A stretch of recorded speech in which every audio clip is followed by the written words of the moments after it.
Hal Urban. Hal will start off by briefly talking about his books. Then we will open up to a question and answer session where we encourage you to ask questions in the chat, which I will be monitoring.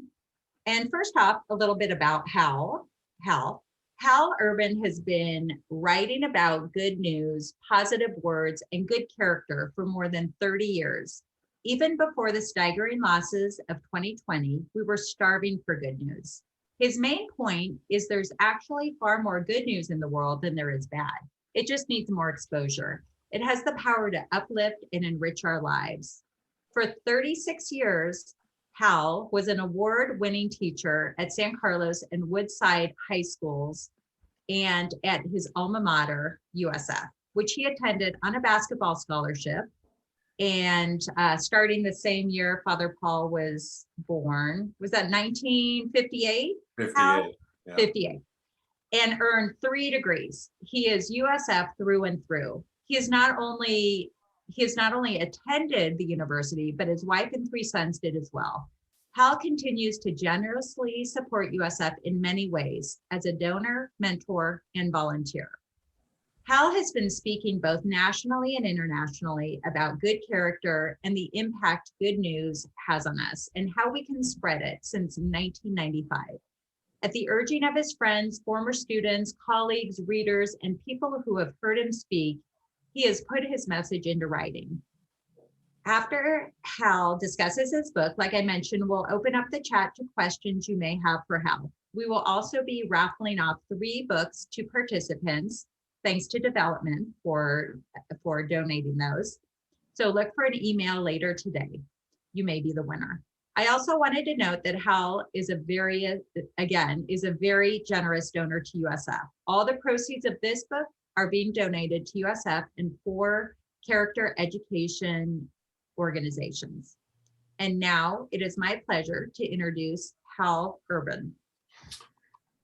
Thanks, Susie, and hi, everybody. I'm honored to be here with you, and I hope what I have to say today gives you some ideas about lifting your own spirits and lifting the spirits of other people. I do want to mention one other thing in addition to what Susie said about my own particular background. She mentioned that I taught in 2 high schools. I taught in the Sequoia Union High School District, and that was a 35-year period. That was my full-time job. I was an adjunct professor at USF actually for 36 years, but I taught full-time in high school from 1966 to 2001, 35 years. So after 35 years with teenagers, I've now been in recovery for the last 20 years. It was in 2001 that I retired from the classroom. But anyway, I have been staying busy. I've been involved in a great movement called character education, helping kids develop good character while helping them increase in knowledge. And that's been a fantastic experience for me. And I have been able to do a lot of speaking, and this is my 8th book, and I'm really happy to share it with you. So what I'm going to do is just give you, I've got about 13 or 14 slides here. I'm going to give you just an overview of the book. You can see it in front of you, The Power of Good News, and it's about feeding your mind with what's good for your heart. So let me move on. Okay, let me define the way I'm defining good news so you'll understand what I mean. Anything you see, hear, read, or do that makes you feel good. And I think you'll see that as I go through the slides here. At the beginning of the book, I list 3 reasons why I wanted to write about good news. Number 1, and the more research I did on it, the more this was confirmed. Good news is good for our health, both physical and mental. And some people would add spiritual and emotional. Number 2, I have a hard time convincing some people of this, but I'm going to try to do it in the book. There is far more good news than there is bad news. The only thing is that bad news gets a lot more publicity. And then the last thing is spreading good news adds joy. What I mean by spreading it is that the last chapter is called Pass It On, and I'm asking people to to share good news with other people. It adds joy not only to their lives, but it adds joy to your life as well. I have at the beginning of the book, I'm sure you're familiar with this, it's called the symbol, the yin yang symbol. It comes from ancient China, and it basically describes life. Life is a mixture of dark and light, or good and evil, whatever terms you want to say. In this situation, the dark is the yin. And of course, you see a white circle in there. That means there's a potential and some good inside of the dark side. Just as we went through COVID, there were still a lot of beautiful things that happened during COVID. The bright side also has the potential for dark. One of the examples I use is the internet. If somebody asked me, what's the greatest development of your lifetime, I would say the internet, because we have been able to do so many fabulous things and get so much information and so on, and we're using it right now. But it also has a dark side. And one good example is all of the conspiracy theories and the bullying and scamming and all of that kind of stuff. So it's a mixture, but what the news media does is that they focus on that dark side. And what I'm really trying to do in this book is to get people to understand that the bright side is there. It just doesn't get as much exposure, and we have to look for it. So chapter 1 is called Wake Up Call. And I just want to tell you a brief little story here, because it really did wake me up. I was about in my early 30s, I think, and I was reading a lot of books about self-development, and a friend of mine said, oh, have you ever read a book by Zig Ziglar? Now, I don't know how many of you people out there have heard of Zig Ziglar. He died, I think, about 5 or 6 years ago, but he was what you call a motivational speaker. And I thought the guy was joking when he said the name Zig Ziglar. I thought that was a joke. And then I found out he was from Yazoo City, Mississippi. And I thought the guy was pulling my leg. And turned out Zig Ziglar from Yazoo City is the real thing. And I went over to Oakland and attended a workshop that he gave. And it was absolutely fabulous. And one of the things he said early in the morning, he asked us a question. He said, would you allow anybody to come into your living room with 2 50-pound sacks of garbage over their shoulder and then dump that garbage in your living room? And everybody was wondering, well, why did he ask that question? And then he later said, do you allow anybody to dump garbage into your mind? And that was the wake-up call, because we had a discussion group and we talked about the fact that we do allow a lot of garbage dumped into our mind. It has a negative effect on our health and our mood and everything else. So that, like I say, that's called wake-up call. Then the good news thing kind of started by accident, but it led to this book, and it led to something that I did for probably 33 of my years of teaching. When I was teaching in the high school, I was a social studies teacher, and I taught those courses that everybody wants to take, like American government and United States history and world studies and things like that. But I always thought that we should be able to tie those subjects to what is going on in the current world today. So I had a current events component of each class. The students were, back in those days, it was mostly newspapers. And back in those days, they got a newspaper and they picked out 5 stories that caught their attention. And all they had to do was just kind of summarize it in 2 sentences. And so they became pretty well informed.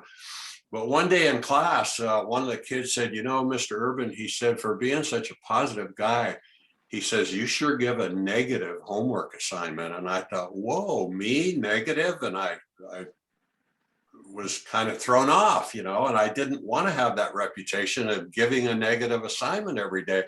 But I was aware that most of the news was bad. I remember asking once in political science class, why is all the news bad news? And the professor said, because good news doesn't sell. And that's still true today. So anyway, I wanted to get something positive in the class. And I said, well, why don't we, after we do the the news, or maybe even when we start, I said, why don't we talk about the good news? And they said, what good news? And I said, well, is there good news in your life? Is there good news in your family?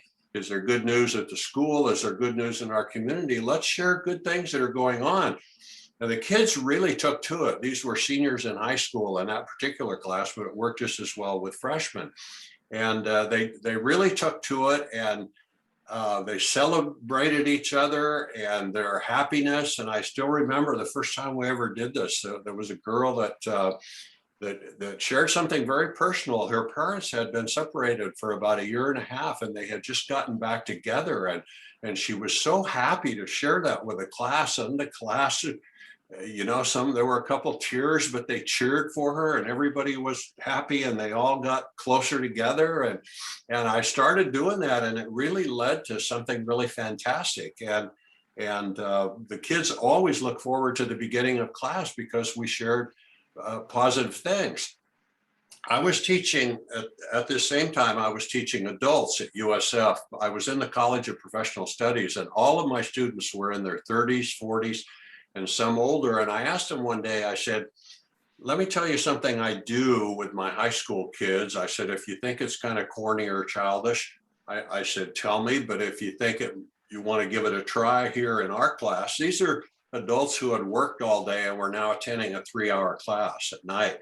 And one guy raised his hand and he said, man, he said, with the kind of day I had today, he says, I could really use some good news. He said, let's go for it. And these adults, again, in their 30s, 40s, some in their 50s, they started sharing things from their lives, and it had the same impact. I sometimes think it was better. It worked even better there with these adults. And they said, boy, I need this. And they came looking forward to class. So that was essentially, that was what led to this, the book. Okay, now this is something that you already know. We are on bad news overload. We have been on bad news overload for many, many years, as long as there's been a news media. And there are two reasons for that. One is economic. As I said earlier, bad news sells, good news does not sell. And the other one is that we're born with a kind of what some people call a negativity bias. We're born with a defensive, I forget what you call it, but there's part of our brain that triggers anything that signifies danger. And if you can imagine people many years ago, when there were big animals that were stronger and faster and hungrier than the humans were, they had to hear things that were signals that there was danger. And we still have that system built in. So it gets our attention. Anything negative or dangerous or threatening gets our attention very quickly.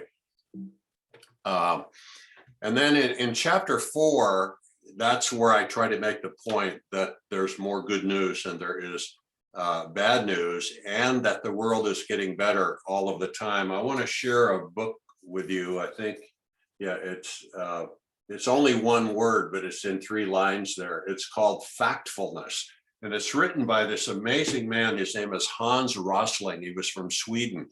And he was both an MD and a PhD. And he devoted a good chunk of his life to proving that the world is better and getting better all of the time. And I highly recommend it. It's easy to read. It's based on facts, and it's fantastic. And then another thing I do in this chapter is I go through my whole life cycle. I'm 80 now, and I go through it and explain all of the things that have gotten better in the 80 years that I've been on the earth. And I think that will continue to happen.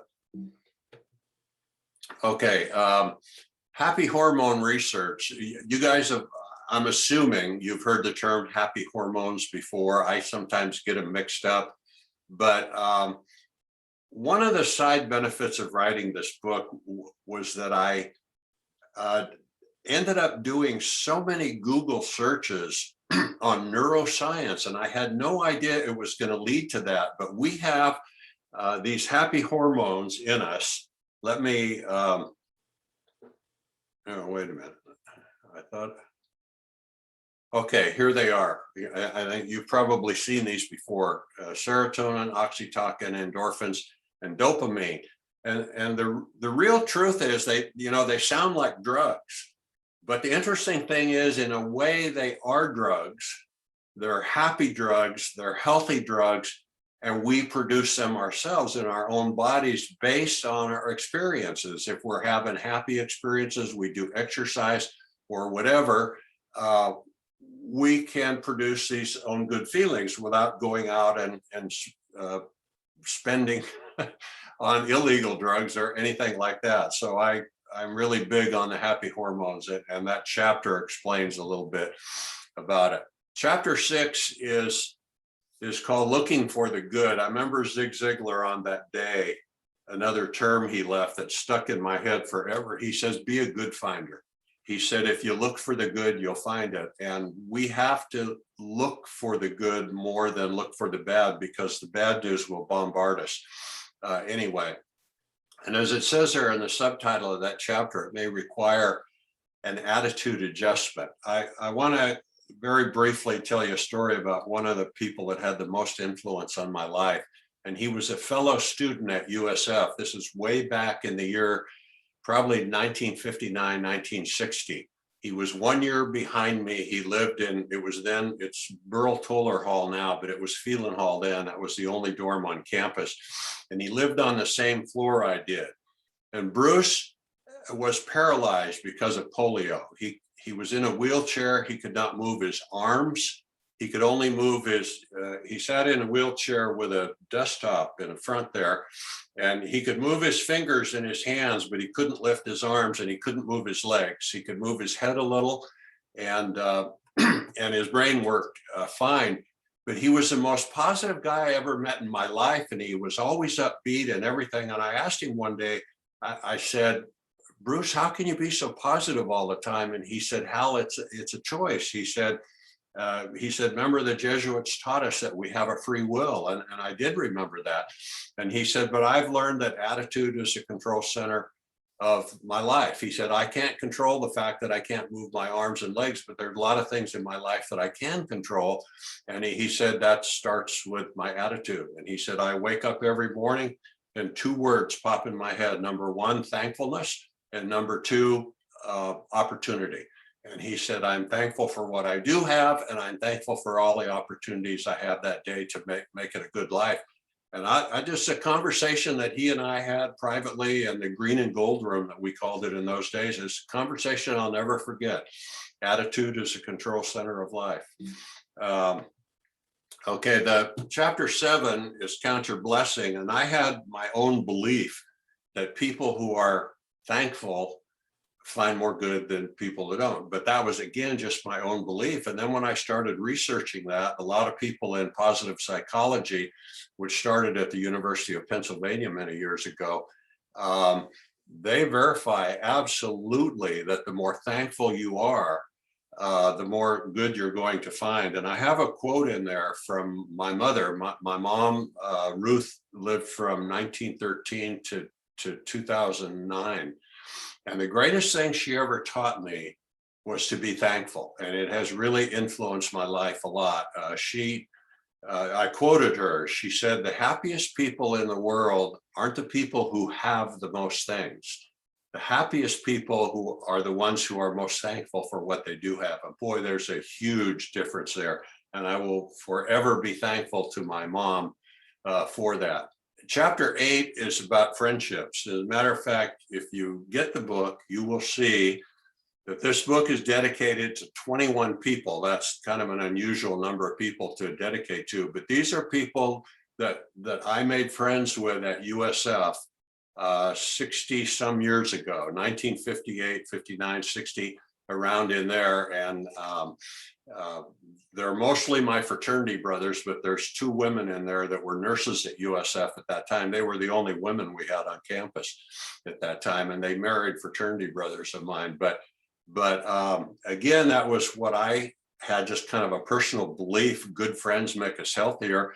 And the more research I did on that, the more that it proved that loneliness is one of the worst things that can happen to us. And good friends help. Again, I don't want to explain the whole book, but this has really been proven scientifically. The last chapter is called Pass It On. And this basically is, don't just bring in good news. When you have good news, share it with others, because it's always win-win. You'll feel good sharing it, and you're going to make somebody else feel really good. I tell a story in here about another guy that was one of the most significant people in my life. His name was Tim Hansel, and we taught together at San Carlos High School. And he was kind of like Bruce in terms of being very positive all the time. But one of the things I noticed about Tim was that he always has something positive to say. It was always uplifting. I call him a life enhancer. And I asked him one day, I said, Tim, is there a story behind the fact that you always have something positive to say? And he said, yeah, there really is. He said, I was really lucky. He said, I grew up with two really positive, happy, funny parents. And he said, we had a family motto, and the motto was, always have something good to say. And I've never forgotten that either. What a great motto to grow up with. My father was an amazingly negative person, and he was a good man in many ways, but he was angry and negative, and he swore a lot. I talk about that in the book, and it was something that I had to overcome. But Tim really helped me when he said, always have something good to say. Okay, that's the overview of the book. So we can go anywhere. Susie, I don't know what you want to do from this point on, but questions or anything is fine with me. Okay. Okay, thank you, Hal. Okay. Your book sounds very uplifting, intriguing, interesting, all of that. Can I mention one thing before I forget, because you and I talked about this earlier. I know that if you're like me and you buy a lot of books, Amazon is the first place you go. And I appreciate that, because I buy a lot of books on Amazon. But in this case, my preference would be that you buy it directly from me, from my website, which is halurban.com, not because you're going to put more money in my pocket. I'm giving all of the money from royalties and from any other profits from sales. I'm giving it to mostly education, to USF, which was mentioned. I already give quite a bit to. I owe USF still. And I belong to these character education organizations, which I really believe in has been a great thing. And I can give much more money to these organizations if you buy it from me than if you buy from Amazon. Amazon, I'll end up with it literally about 60 cents. And if you buy it from me, I'll end up with $9 or $10. There's a big difference between that. And again, I'm passing it on. So I did want to mention that. Thank you, Hal. We have gotten a few comments and a couple questions. Okay. So starting with the comments. So Than Lee had you as a teacher, and she said, you inspire me. Thank you. So, as a teacher at USF or someplace else? I'm assuming USF. Okay. Yeah. And then Kevin Leong equates thankfulness as having a sense of appreciation. Absolutely. And she said, sorry, I stand corrected. Woodside High School. Oh, Woodside. Okay. Yeah. Right. Yeah. And then Miranda, she made the comment, Paul Zak is an author who wrote a book on neurological research on oxytocin and trust that she recommends. Okay.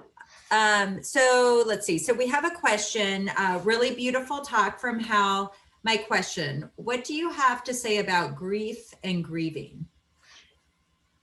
What do I have to say about grief and grieving? It's something that we all go through.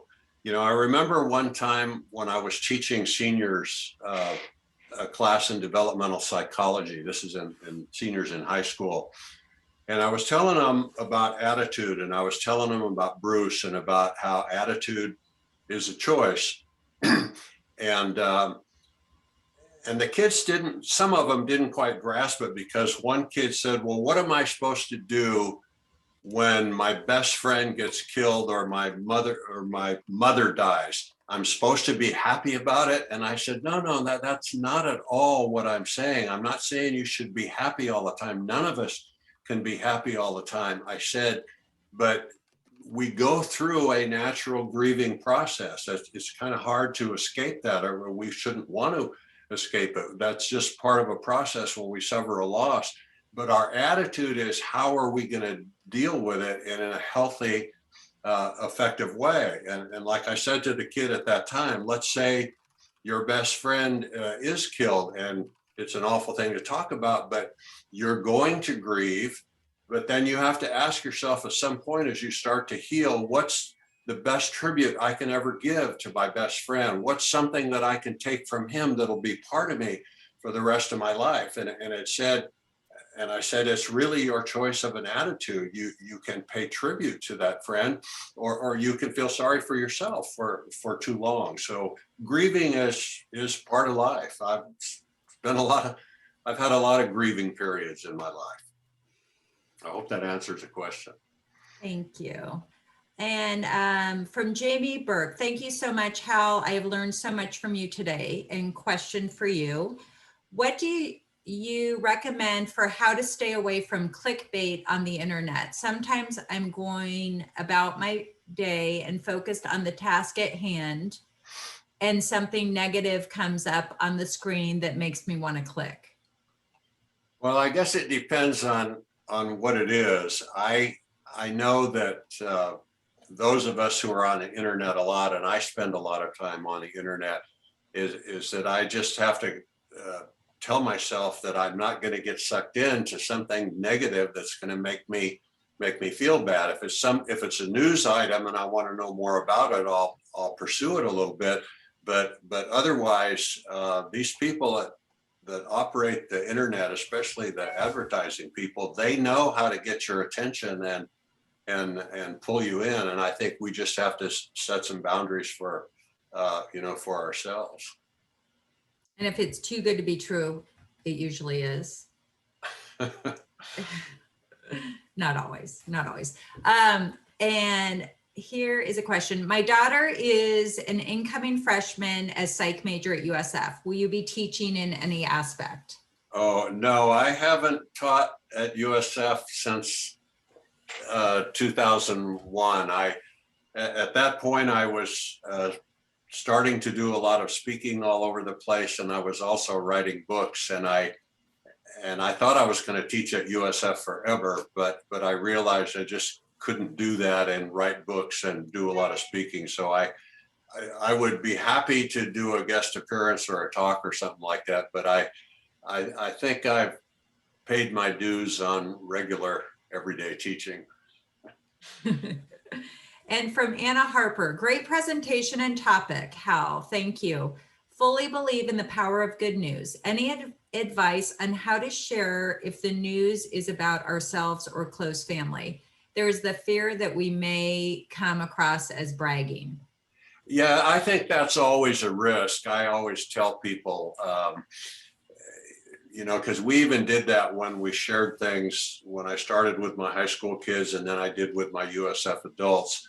That issue came up. Well, what is it? It sounds like we're bragging, but I think when you share news that really makes you happy, and you don't continue to talk about it, especially if it's some accomplishment of yours, but I think you can do it without coming across as bragging. I mean, if you celebrate you're happy because you had your first grandchild, that's obviously not bragging. But if you say this is the most beautiful grandchild that ever lived, or the smartest, or something like that, then it goes beyond that. But I think we can share a lot of good news without bragging, as long as you're not talking about just yourself and what you've achieved. Great. And from Sarah Cami, thanks, Hal. I'm a professor at USF, and I love the idea of starting or even ending each class with positive news. You know, I want to comment on that because it took me a while to figure this out. But actually, I wrote a book for teachers. It's called 20 Things Good Teachers Do, and it's mostly for teachers who teach elementary school, middle school, or high school. Not so much for college professors, but there's something that may apply here. I have a chapter in my book about always make your students feel welcome. And, you know, I was teaching in high school, and as you know, in a normal schedule, they change classes every hour. So one group goes out and the other group is coming in. I would go out in the hallway and I would stand by the door and I would individually welcome every student who came into my class the same way I would welcome a friend coming into my home. It threw them off a little bit at the beginning of the year, but then they got used to that warm greeting, and it made them feel important. And we had a nice friendly exchange before they came in. And I told the kids, I said, you know, I'm like a rechargeable battery standing here at the door. If you come with some positive energy and infuse me with it, I'll be a better teacher today. And they thought I was kidding, but I was a little bit, but I was also serious about it, because we transfer energy to one another. You know, Frank Alaco is in this. He's a really energetic guy. I like being around him because he transfers his energy to me. And that was one of the most important things I ever did as a teacher, because I had literally physical contact with every one of those kids in a verbal exchange before they came into my classroom. So we always did start very positive. And and when I was teaching at USF, now it was a different situation, because they were coming in at different times and so on. But I did do the same thing. I always made a point to be somewhere near the door. And if I missed them at the door, I would go over their desk and make a chat with them, you know, before we started. And so that's something that always gets class started positive, is a welcome at the door. And from Heidi Tate, thank you, Hal. It's an honor to learn from you. How do you politely deflect or spin into a positive direction a negative conversation? Oh, that's always a challenge. You know, I don't know if I have a particular key, because the circumstances of those negative conversations are always different. But I will try to change the subject, or if it's something particularly negative, you know, I'll just say, why don't we talk about something that's happier than that? Like, for instance, I avoid as people, we've been advised for a long time, try not to get in arguments about religion or politics. And even the people that I dedicated the book to from USF, we have reunions, and we've had several of them over a 60-year period. But one of the things that we had to do before one of our reunions is let's have a no politics rule for our reunions, and it improved things. So they're just, it all depends on the circumstances. But sometimes I'll just say, you know, let's move in another direction and find something happy to talk about. You know, it varies. And Hal, out of your 8 books, which book is your favorite and why? Oh, you know, probably the first one, because it got me started. I got turned down by 30 publishers, and it was a long, long haul. It is dedicated to my 3 boys who all went to USF. It was originally called 20 Things I Want My Kids to Know. And it was 20 things that I wanted to pass on to my 3 sons and to my students, because I always felt, in fact, that was the reason I wrote the book. I felt we were doing a really good job of teaching academics in high schools, but we didn't teach them about important things about how life works. And it was really basically about good character. And so I ended up writing this book, 20 Things I Want My Kids to Know. And it eventually I found a publisher, got it published, and then that publisher got bought up by somebody else, and they took the book out of print, and then I published it myself. And it's hard for me to believe as I say this, I sold 65,000 copies of it out of my garage. And then it won a national award, and Simon and Schuster bought it, and they've sold 500,000. And so it's changed my life a lot. It led to a lot of speaking. It led to 7 other books. But I really think it's just got some good basic information in it that I would want kids to be taught as they're growing up. And so it's called Life's Greatest Lessons now, and it's available Amazon, bookstores. It's still doing well. I still get a royalty check every year. And but anyway, that's probably my favorite because it's first, but my new one is my favorite because it's the most recent. And from Susan Hopp, what about dealing with some of the critical issues facing us today, like climate breakdown? Any suggestions to bring in the seriousness that can't be sugar-coated, not to go doomsday yet? The consequences are existential, ...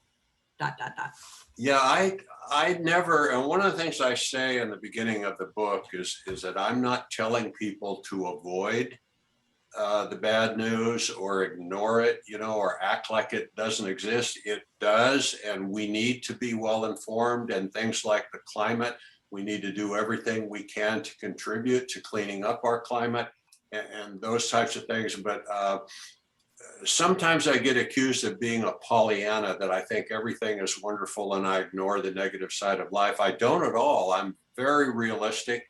I've suffered a lot in my own life. I've had unfair things happen to me. I'm aware of the negativity that does exist in the world, but I think we have to focus our own energies on the more positive side. I hope that answered the question. If not, somebody could repeat it to me.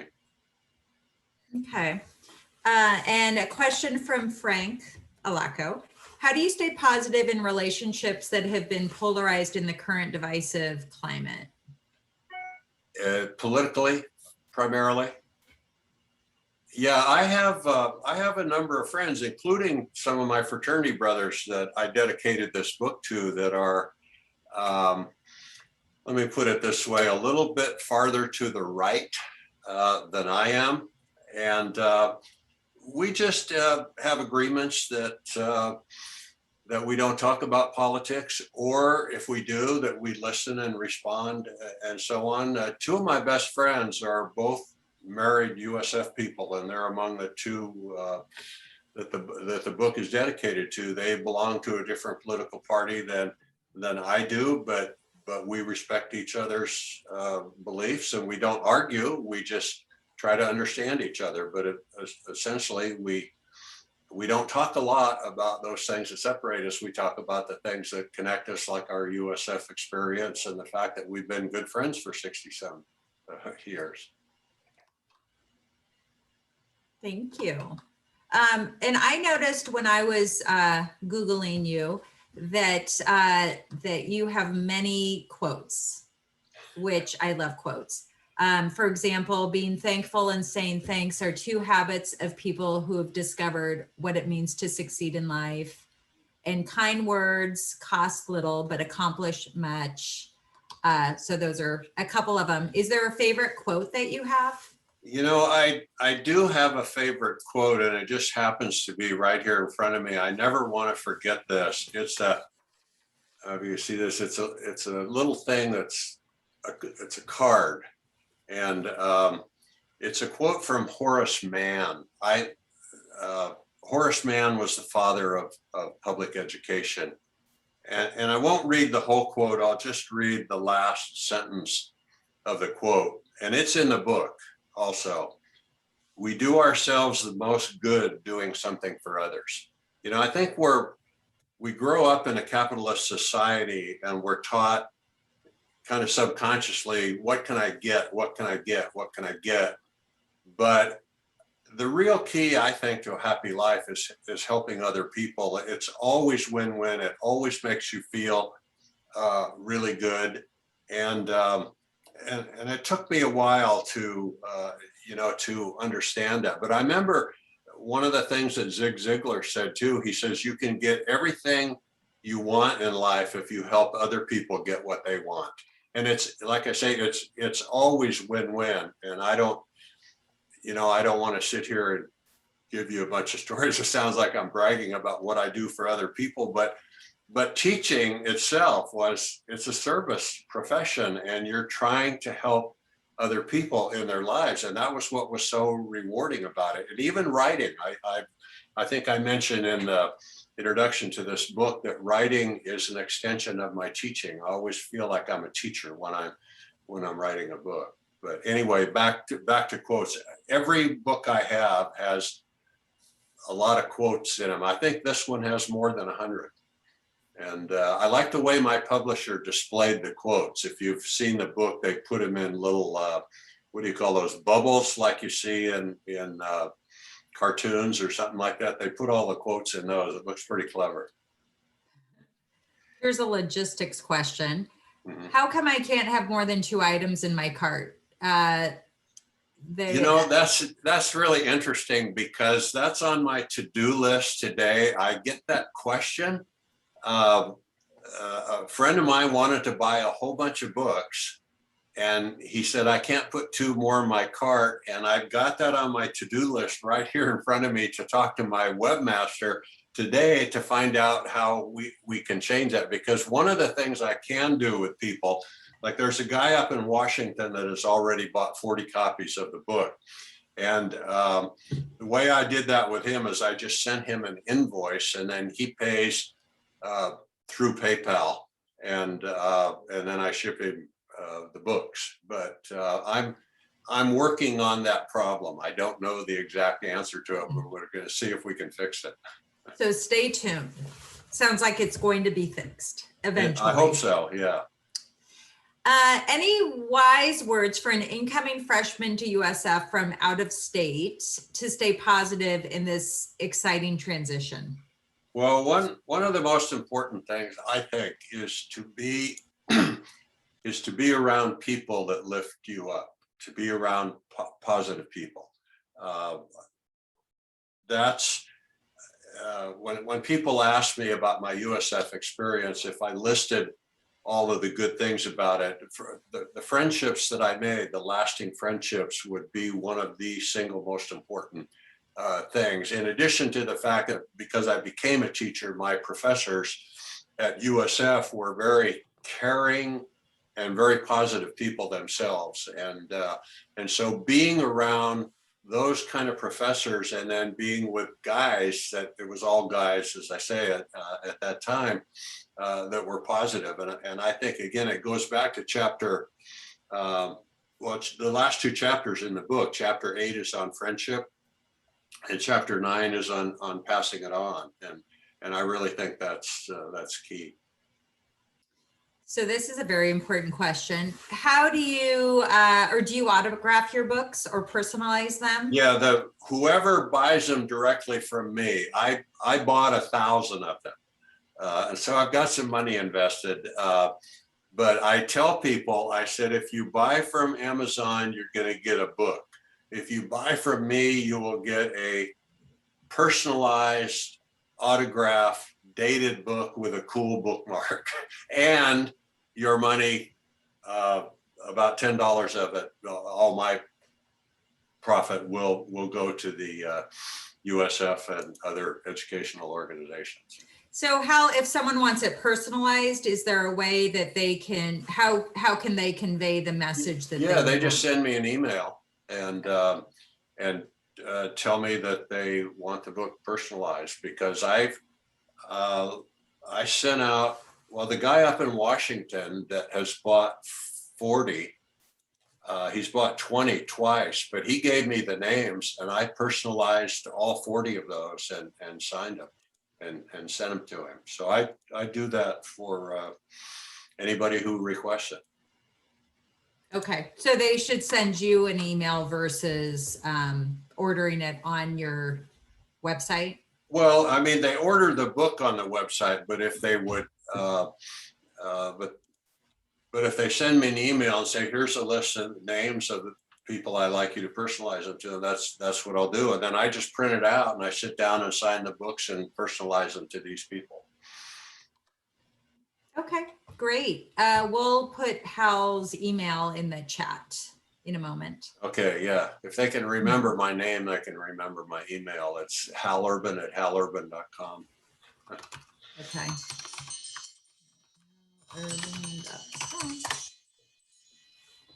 Okay, and let's see here from Kevin. Hal, you're a great example in not just talking the talk, but also walking the walk. Thanks for all you do and all you've done for USF and the world. Well, I appreciate that comment. I have to admit, it took me a lot of years to figure life out. You know, I didn't get off to a good start. And I think I started to really change when I got to USF. So I'll always be thankful for some of the Jesuits and the lay people there who really helped me turn my life around. And with that, how do you stay so healthy? At 80 years old, you look like you're much younger and well, definitely have a lot of energy. You know, I want to show you a book here. Can you read the title? Positive Addiction. Positive Addiction. One of my great heroes in life was a man named William Glasser. He's the author of this book, and he got involved. He wrote a book called Reality Therapy, which I thought was one of the greatest books I ever read. This is way back in the mid 60s, probably. And then he got involved in education later, and I had the opportunity to meet him at a conference in Florida. He wrote a book called Schools Without Failure, which was a fantastic book. But he wrote this book called Positive Addiction. And we always think of addiction as a negative term, but there is such a thing as positive addiction. Just like there's good news, not just bad news, there's also positive addiction. And when I first experienced it, was that many years ago, I became a long distance runner. And you've probably heard of the thing called the runner's high. When you go out and you exercise a lot, you feel so good afterwards. And I stay healthy at 80 years of age, primarily because I work out twice every day. I go to a gym in the morning, I work out for an hour and 15 minutes. And then just before lunch, normally I would be there right now. I go down to the park and I walk a couple of miles and do a bunch of push-ups and stretching and so on. And I'm hooked on it. I'm addicted to it. It's been going on for a long time. But again, you go back to the happy hormones. They kick in every single time I work out. So I'm extremely thankful that I'm healthy enough to do that. And it just makes me more healthy. And as mentioned, you're a lifetime loyal donor to USF and have given over 128 times since you graduated. What inspires you to continue to invest in the future of USF? Well, USF, as I mentioned, it did so much for me. I don't know where I'd be without it. And in addition to that, you know, I got a lot of free tuition from USF, and that's another reason why I wanted to give back, because I went there on a basketball scholarship, and it was what they call a full ride. I didn't pay for, for anything. And then because I started teaching there, when I went back for my master's degree and my doctorate, excuse me, I also got reduced tuition because of my status there as a teacher. And that then we got help when my kids went there, and my wife went back and got her degree there. So I feel like I need to pay them back for two reasons: how much they helped me develop as a human being, what they taught me about life, and how much free education I got. So I've given back a lot, and they're gonna, when I die, they're gonna get a huge chunk, believe me. Thank you.